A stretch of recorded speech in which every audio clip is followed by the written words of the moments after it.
We talking about Ken Burns' country music. Where did the genesis of your stories and this podcast come about for you guys? Well, started with music for Pooh and I. We accidentally met and just fell into this musical friendship, and we started putting together music that was truly different. He's one of the biggest pop songwriters of all time, with all the Bieber songs like "What Do You Mean," "Where Are You Now," all sorts of songs that have questions in them. Yeah. And we got hired to do the end credits of the miniseries Roots, and I think the first time we sat down, I picked up a banjo, and you go, "Oh, we should make a fake band, Bear and a Banjo, or Banjo and a Bear." Yeah. And that was like our first like real discussion. And I was like, "Oh, cool! I'm in a band with Pooh Bear now. That's great." That's 2016. Yeah.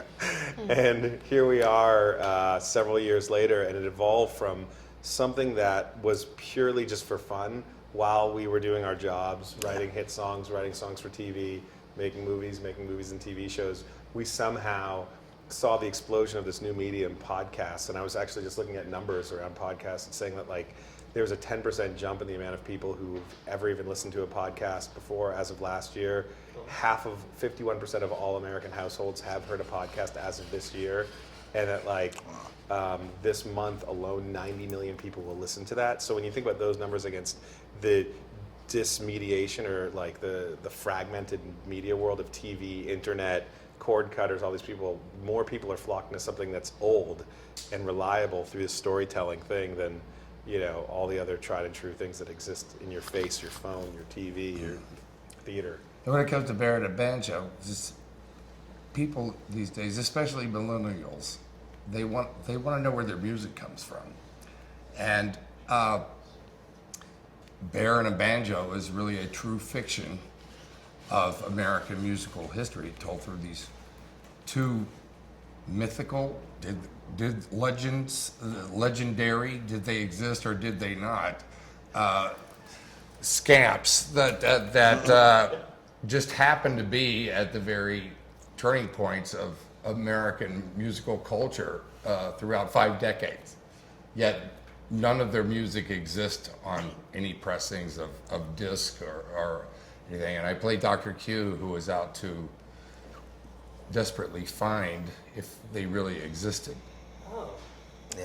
I love the mystery element of it. Yeah. It almost like has a Spinal Tap kind of quality. A little bit. It does, actually. A little Forrest Gump, Yes. Zelig. Yeah. It's funny because the word mockumentary is a misleading thing because people just assume because of Spinal Tap it has to be funny. Yeah. But there is a highbrow, lowbrow to the way that we're putting this together, very like Coen Brothers-esque, where it's a serious subject matter, American music and history, but done with like a little bit of Entertaining. entertainment and a little bit of slapstick, and the music of it all really, I think, just makes it like an auditory, pleasant experience. What about you? Dave, you're in episode 8, correct? Yes. What's your involvement? Tell us about this character you're playing.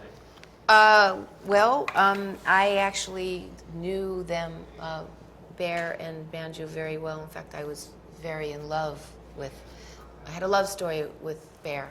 Wow. And so that's, It's amazing. True. Oh, that's cool. It's nice. it was a big love story, and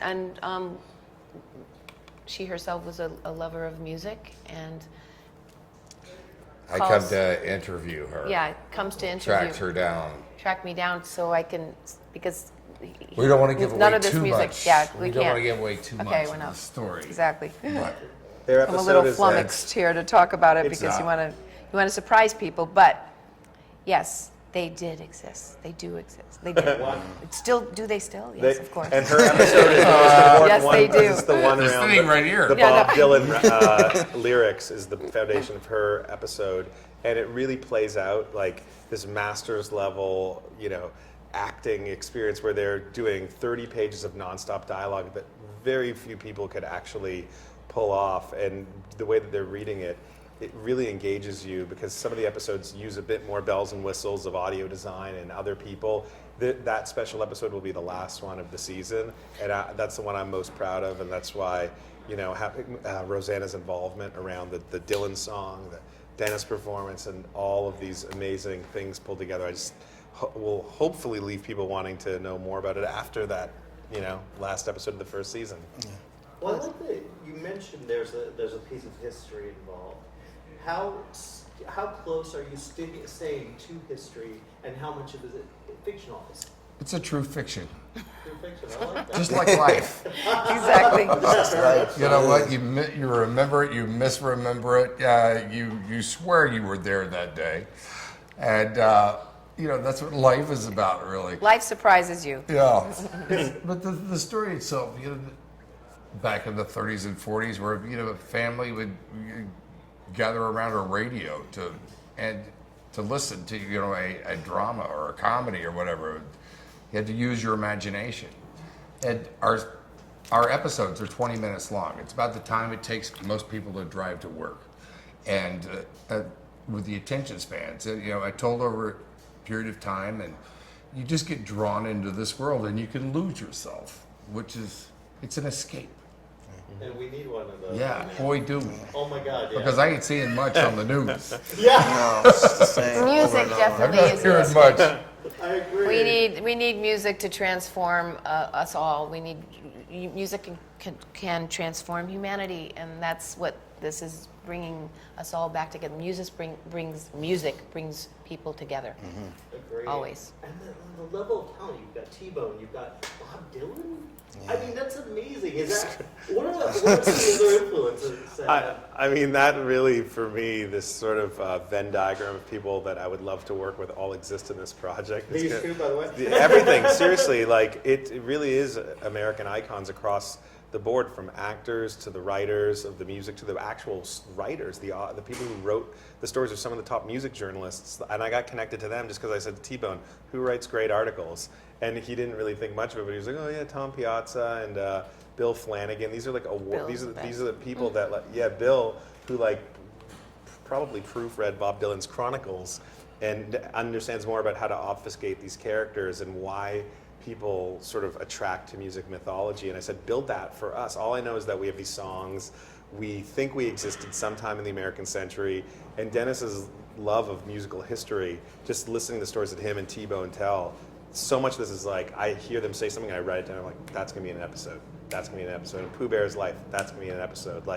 And it was basically taking psychotic scraps of paper and figuring out how to turn this into some form of format for a listener to really discover a new song every 25-minute episode with really cool history baked into it. We're tricking people into getting smarter. Nice, I like that. I like it. You need to do that now. Yeah. I got kids, we gotta trick them. Right? Now, are you thinking past the eight episodes? It would be awesome if it goes past that. I can't believe that we have 8 episodes to begin with, so to go beyond that would be absolutely a thrill. Well, we have a beginning and a middle and an end to this one. And then there's always another record, Yeah. There's Always more There's stories fun to tell. Yeah. for fun. And we hope that it could tour. We hope that you can turn this into some sort of streamable experience on the visual side. And the team that we've put together, again, it wasn't just occurring to us. As of 1 week into the launch, getting very interesting and positive feedback and calls from the world around us in LA. And I think that people like different things. And I always say this town likes people who can create their own destiny and not waiting for to get cast in something. And we're making our own little version of a new little slice of entertainment. It's a new medium. It really is. It's who knows where MTV when it came along. Who knew what to do with that? But except for Devo knew what to do with it. except for the 18-year-old kid who was watching it. Yeah, He knew yeah. exactly what to do with it. Yeah. Video killed the radio Yeah. star. That was the first song. Oh. Yeah. That's So Poignant. prophetic. Yeah. Well, you guys are amazing. I'm so excited for this. Thank you for making it, and thank you for talking to me. Thank you. Thank you Thank so you. much. you. Thank you.